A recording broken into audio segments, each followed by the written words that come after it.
Okay. So kind of where, just like we did with infancy, where we're going to start is kind of, again, one of the theories that tend to indicate the different stages of cognitive development. And we're going to start with Piaget's theory on cognition. Okay. Just really quick as a refresher, remember that in infancy, age 0 to 2, it's really about the development of understanding our place in space, our ability to reach out and grab stuff and manipulate stuff with our hands and our feet and of course, our mouth and our nose. Everybody knows a baby loves putting stuff in their mouth to kind of manipulate and see what the object is all about. And so, but what the kind of the end goal, according to Piagetian theory, is that by the end of this time, we start to mentalize and symbolize our world. So, as the example right here, the little girl is symbolizing the teddy bear as a patient as she plays, and she's symbolizing herself as a doctor. And we start to give things labels and symbols in order to then advance, for example, language development and understanding of who we are as an individual. Okay.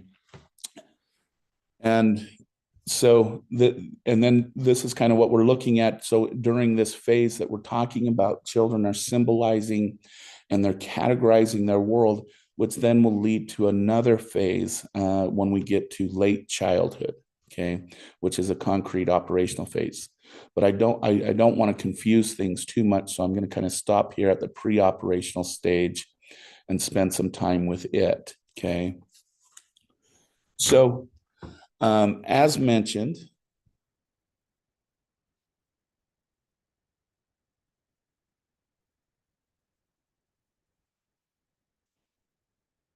there's some things that kind of highlight this area of development. And the first one that we've already talked about is the use of symbols, okay? Um, and that is representing the world in terms of language. And this is where we get the uh, explosion of language. I know I've said this many times. I'm sorry. I've said this many times in this class between this age, between 2 and 6 and 7. Um, we learned somewhere between 50 to 60,000 words.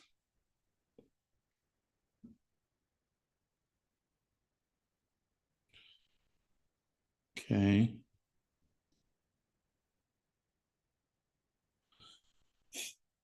The other thing that we start to do is we start to kind of trust our own self or our own intuition. Okay. So we use a lot less concrete thinking and we use what's called intuitive thought, meaning what feels right is the right thing to do. Okay. And so this is what we consider intuitive thinking. It's more if if you want to think about it more in a hedonistic sense, where a child, if something feels right to them, that's the action they will commit to. Okay.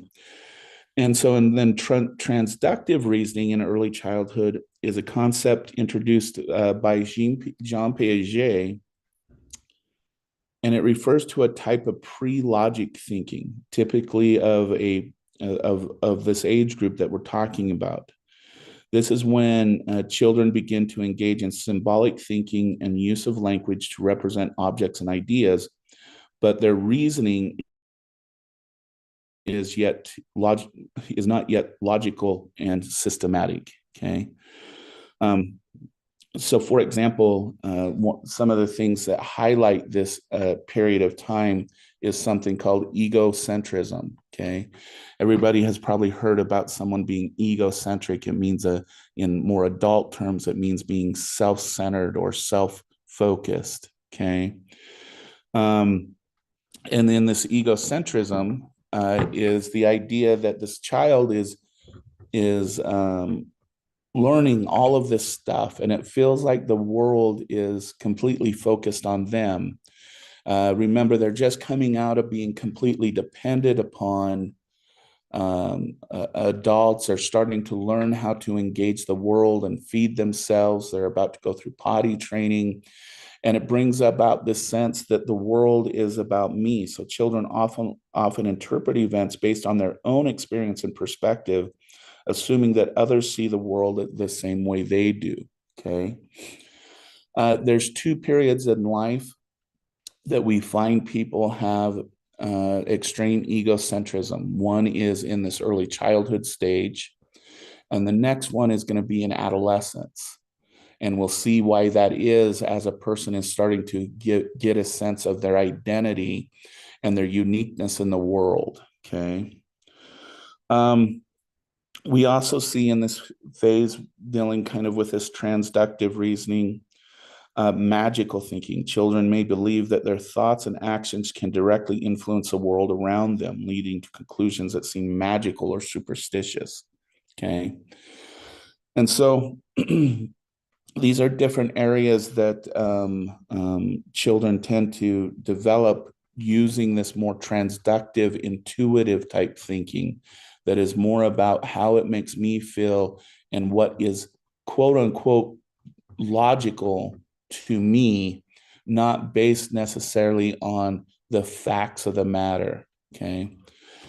Another example also within this early childhood period is what's called animism. Okay. Animism is giving objects personality, giving them purpose, giving them a human quality. And I'm going to give an example of this here in a minute. And then, of course, as we talked about when we talked about theory, children during this age lack the notion of conservation, that an object can change shape, but that doesn't necessarily mean that it changes size. Okay. And we'll give some examples of that here in just a minute. So we know that during this period, children engage in what's represented them that are not immediately in front of them. So they're mentalizing objects. They spend a lot of time in what's known as fantasy play and symbolic drawing. Okay. And in this, children create a world to kind of make sense of it given their perspective on what it should be. So fantasy can be using inanimate objects as true representations of the world. Okay. And again, we'll get to an example of this in just a minute. And of course, this part of this intuitive thought phase is this why stage. If you've ever had a 2, 3, or 4-year-old, they constantly asking why. And that's actually an important thing to consider as a parent. Is it can get kind of annoying. I'll admit it. I was a dad. It gets annoying when you're constantly hearing why. But what we have actually found in science and research that's actually very, very healthy for the child, because we're finding that they make greater neural connections within their brain. And that, of course, then relates to being able to do more objective and rational problem solving later in childhood. Okay. And then, of course, this transductive reasoning is more influenced by what is perceived, creating their own explanation for something that occurred, not necessarily one that is rational. Okay. So just as kind of a reminder of some of the notions of egocentrism, we had the 3 mountain task. And if you remember in the one we had, there was this mountain here, a taller one, and then a smaller one. And then I think in the other one, we had a bigger tree and a smaller tree. And this one, we have a little house, and then we have a tree on the side of the teddy bear. And of course, what mom asks is what the little child says. And the child, of course, is going to say, well, I see a house, I see a peak, a bigger peak, and a smaller peak, and then I see a smaller tree. Okay. And then mom will ask, well, what does your teddy bear say? And what Piaget found, and we still kind of find this in research today, is that if they're under the age of 6 or 7, they give their perception. While teddy bear sees the house, sees this medium peak, larger peak, smaller peak in this tree. Around the age of 6 or 7, the child is able to mentally rotate, manipulate the table to see, while teddy bear doesn't necessarily see what I see. What teddy bear first sees is a tree, and then the smaller, larger, and middle peak, and then the house. And so this is kind of a notion. There's two things going that's being represented here. One is the egocentrism, the view that everyone sees the world as I see it. But then we're getting into more complex thinking when we get to 6 to 7, because we're able to say that, well, teddy bear is having their own perspective on this. And so what this requires a child to do is mentally represent the mountain and mentally rotate it in their head to take on someone else's perspective. Okay. This is the example of conservation that we talked about. So in this, we present the little child with two balls of same size that are clay. And then we ask, are these the same? And yes, a child under the age of 6 or above the age of 7 will say, yeah, they're the same size. But then we change the shape of the clay. And then we ask the child again, are they still the same or are they different? And we found again around this age of 6 to 7 years old, the child will say, no, there's more here or less here now that it's changed shape. Okay. And then it's around the age of 6 or 7 when we realize things can change shape, but that doesn't necessarily mean it changes sizes, that things can be consistent even if they change. Okay. And this is the example of animism. This is what's kind of done in research. We usually use these kind of examples when we're looking at different neurological things that are going on and whatnot. What I would want you to imagine in this situation is that these two circles and this triangle are rotating, let's say counterclockwise. So they're actually going a direction and the child can see them rotating. Okay. And we ask the child, what do they see? Okay. Children often will describe some type of animism, some type of image that they're seeing. So they'll say, well, the triangle, which is mommy, is following daddy, who is then chasing after the baby. And the baby is trying to catch up with mommy. Or they'll tell a story about the fox and a rabbit, or they'll create a story that animates these objects. Okay. Now, the interesting thing is when we're dealing with children with certain types of developmental disorders. Okay. So for example, children with autism don't animate. They will not animate these. They will actually just say, well, there's a triangle, and then there's a circle, and then there's another circle, and they're rotating counterclockwise. They'll give very objectively what they're seeing.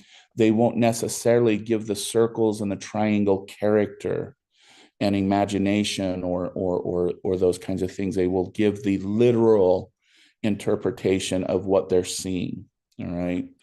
And again, this goes back to one of the reasons why autism is classified as a social disorder, because for some reason, creating that social connection between these objects and a story is very difficult for children with autism, especially severe autism. And so what do you do when you don't have that ability to create a social context, a social story? Well, you create what's literally being seen here. You're seeing a triangle, two circles, and they're rotating counterclockwise. Okay. And I know in this class I mentioned autisms a couple times. So we mentioned autism with development of theory of mind. And now we're looking at early childhood, and we're seeing similar deficits in things like animating objects and giving objects existence, some type of personality, as you would say. Okay. And when we return from spring break, we will spend some time, because we will be going from childhood to into adolescence and adulthood. We will slow down and talk about some of these disorders in a little bit more depth, but this is kind of some background on this particular disorder that we see with theory of mind and now with animism in early childhood.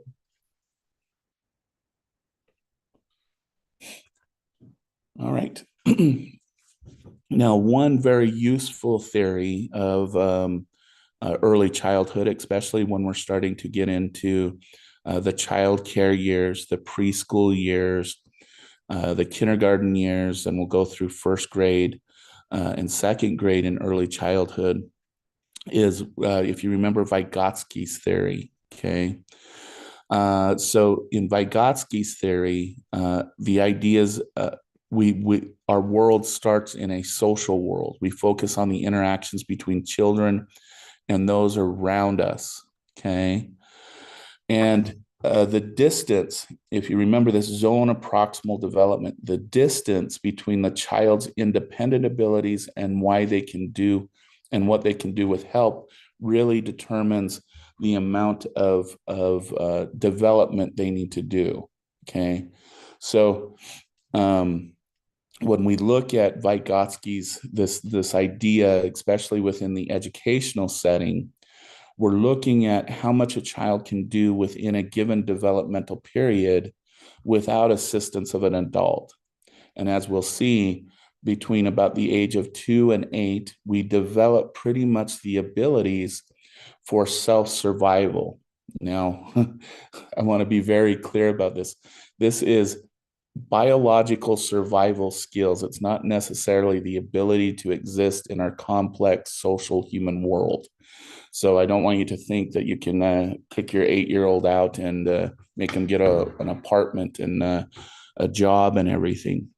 What this suggests is if given the materials, given the food, given the housing, given all of those things, a child can be self-sustaining, meaning that they can feed themselves, they can dress themselves, they can go to bed on their own, all of those things that are basically biological survival skills. And if we see it in that context, we see that all of these skills have to be scaffolded into more and more complex skills. So, you think about the basics of eating, right? You start with kind of this liquid diet, and then you munch on some solids, and then you get introduced to knives and forks, and then you get introduced to the table and the plate, and it's all scaffolded over time, okay? And what we see again with children who have been severely neglected. So children, we can think of some cases in, oh goodness, I will have to remember the name of the country, but they basically had such a severe population deficit that the government was paying parents to have children, but they weren't paying them enough to take care of those children. And so a lot of them were taken to orphanages, okay?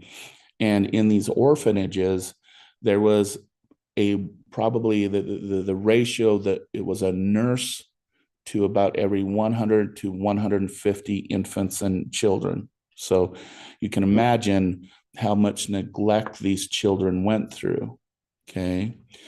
And what we found from this unfortunate scenario is that a lot of these children had language deficits, the ability to, again, feed themselves, warm themselves, all of those things that by about the age of 8 were normally able to do. Many of these children were incapable of doing that, okay? And that's kind of showing this importance of scaffolding development through these early childhood years.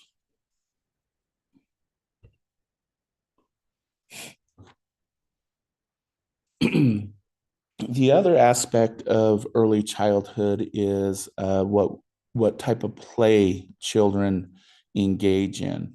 Okay, and there's really kind of four types of play that are important for children. While we're finding I shouldn't say important, are beneficial for a child's development and growth, cognitively, emotionally, and socially. Okay, and we could put them on two continuums: a child active, meaning that they're actively engaged in the learning process, versus child passive, meaning that they're receiving the directions of what to play.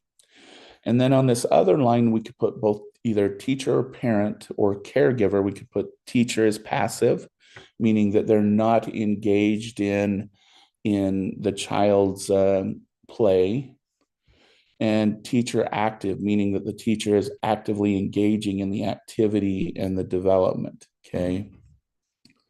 When we have a child active and a parent play, we call this discovery free play. Okay. Now, discovery free play is when you let the child go and explore the world that they're in. Okay. If you think about some high quality child cares, for example, when they bring a child in, a lot of times they'll do this free play where they'll have different centers in their child care setup. So there's a book center, maybe a teddy bear center, a kitchen center, and they freely allow the child to explore whatever is in their interest, whatever interests them in that setting. Okay. The other type of play, where the child is active and the teacher is active, this is what we call scaffolding guided play. Okay. This is where a teacher is purposely trying to engage a child in learning something. So this could be, for example, when you're teaching a child how to build something with Legos, or do a little science project, or write their ABCs. This is where the child engages with the child in some type of activity that will then gain some type of skill that is important for a child to develop. Okay. Now I want to set here for just a moment and reflect upon what has been shown to be more important for a child's development: the scaffolded guided play where the child is active, or this free discovery play. Okay. And the research indicates it really depends upon what goal is trying to be achieved with the child. Okay. If what we want is a child to go look at what their interests are, what their personality is about, what their identity is, about what it means to interact with other children, we have found that this discovery free play is really important. Okay. What about the scaffolding guided play, though? Okay, where you set up, you have a lesson, and you purposely engage a child into some activity. We find that yes, this does have value. Of course, in order to learn your ABCs and your 1, 2, 3s, you have to do this kind of guided play, the scaffolding play. But what we are finding is that there has to be an equal balance between these two. Okay. If we take, for example, some of the excellent education programs in our world, so we're talking the Nordic countries, where they have the top education systems in the world according to testing. Okay. A good majority of their day is actually spent in discovery free play, and very little when we talk about, let's say, a 6-hour school day, about an hour or two is spent in this formal kind of play area, this formal, if you want to put it, education area. But the other 4 to 5 hours is actually in this kind of free discovery, see what you're interested in, what you want to gain out of this world. Okay. And so we're seeing that it needs to be well balanced. Now, there are two other types of play where the child is passive. So this is when the child isn't actively engaging in the play or the learning process. Okay. So one is teacher is passive, child is passive. You can guess that this is kind of maturation rest. This is where everyone's kind of taking a break, taking it easy. The child may be playing with something, but they're not really actively engaging with it. This is an important area of growth, is to learn to take a rest and to take a quote unquote time out to kind of just relax and rest. Okay. When the child is passive and the teacher is active, this is, of course, direct instruction, rule-based games. So this is when you sit down and, let's say, you play a board game that has very specific rules. And the reason why the child is passive is that the only work they need to put into it is to follow the rules of the game. Okay.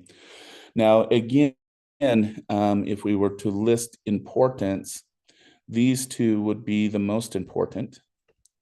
This one would be an important mediator. Okay. It's something that needs to occur.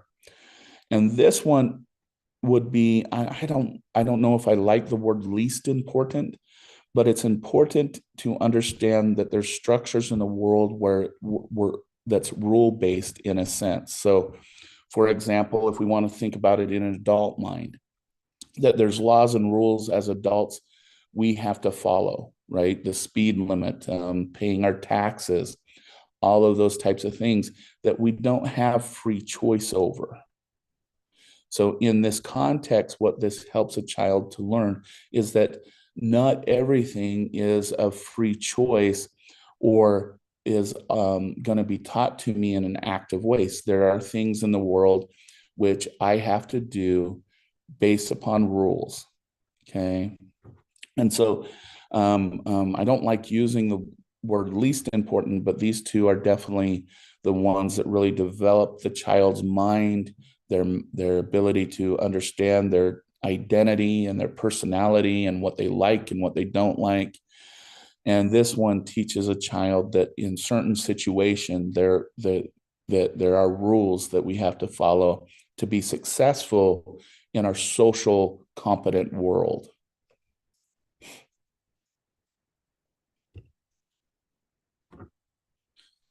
Right.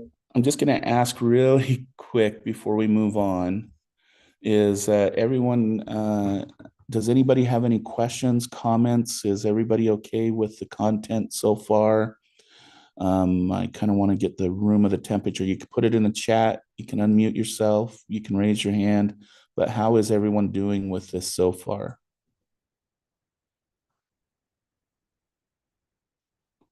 Thank you, Leanne. Thank you, Lakota. Coming along really good. I find it really interesting. I think the instruction or the PowerPoint is really helpful to follow along. Oh, good. Thank you, Grace.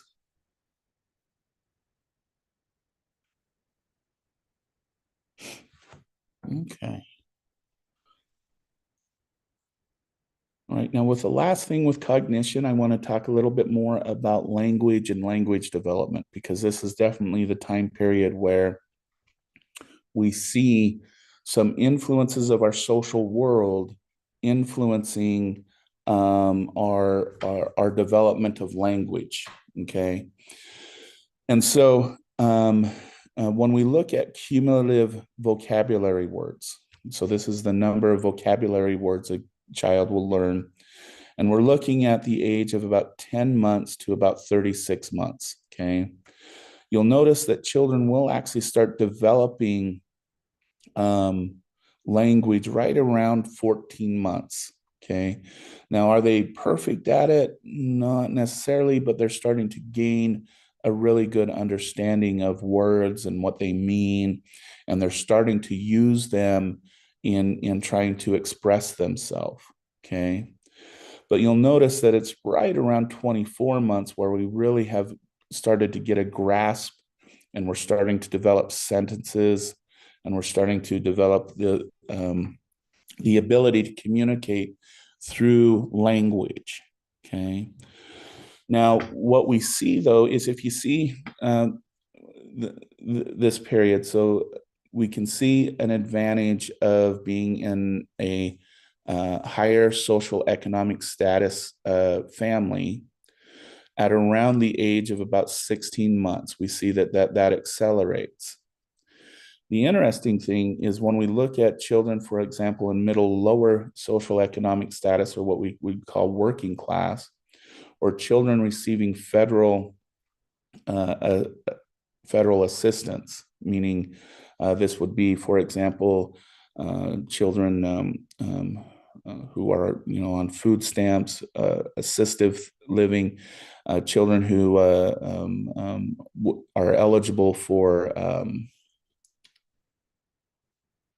oh my goodness.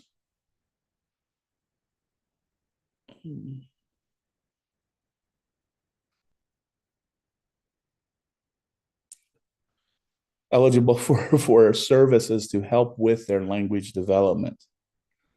Okay. And we can see that within this group, there can be some disconnect in language, that this group, the middle social economic, do fare out better than the children who are receiving federal assistance. Okay. And so what accounts for this though? Why is it that we see these differences in development of language? And it comes down to a couple issues that have impact each of these groups differently. Okay.